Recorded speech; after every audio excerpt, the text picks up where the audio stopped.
Salut à tous, c'est Marine, je suis ravie de vous retrouver pour un nouveau Weekly Fix. Un numéro placé sous le signe de Nintendo tant son actu a été riche cette semaine.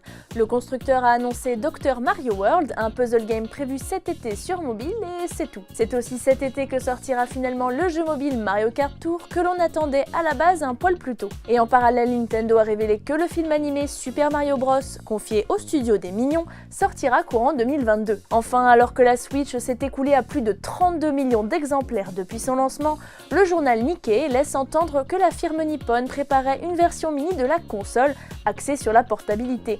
Les pincettes restent cela dit de rigueur.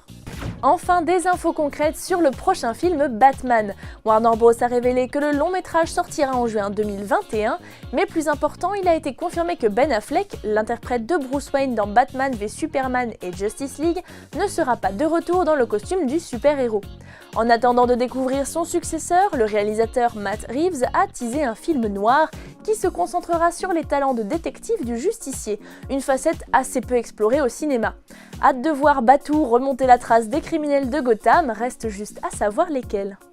Du changement à prévoir chez Quantic Dream. Le géant chinois NetEase vient de racheter des parts du studio français derrière Detroit Become Human et Heavy Rain.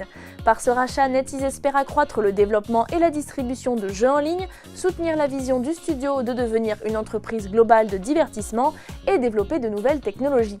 Quantic Dream voit aussi de nouvelles opportunités. Le studio souhaite notamment être moins dépendant de Sony et proposer ses futurs jeux sur d'autres consoles que les machines PlayStation. En tant que spécialiste des jeux à choix multiples, j'espère pour Quantic Dream qu'il en a fait un bon. Après une année test concluante, le rendez-vous Inside Xbox revient en 2019. Microsoft vient d'annoncer que le premier numéro de l'année se tiendra le 5 février prochain à 23h. Et sans surprise, Crackdown 3 sera placé sur un piédestal. Des développeurs de Microsoft Studios vont notamment partager des détails inédits sur le jeu et sa campagne que vous pourrez découvrir le 15 février sur Xbox One. Et ce n'est pas tout, Microsoft promet également des infos exclusives sur Mortal Kombat, The Division 2, Jump Force ou encore le très attendu Metro Exodus. Toutes les annonces seront en tout cas à découvrir sur Mixer, Twitch, YouTube et évidemment chez IGN France.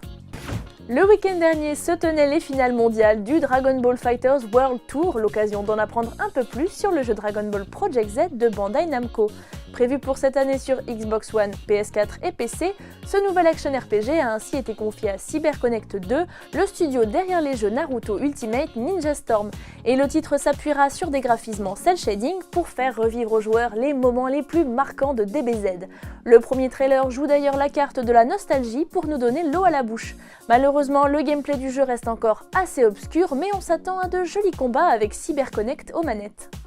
Et voilà, ce Weekly Fix est terminé, mais pas de panique, on se retrouve dès vendredi prochain.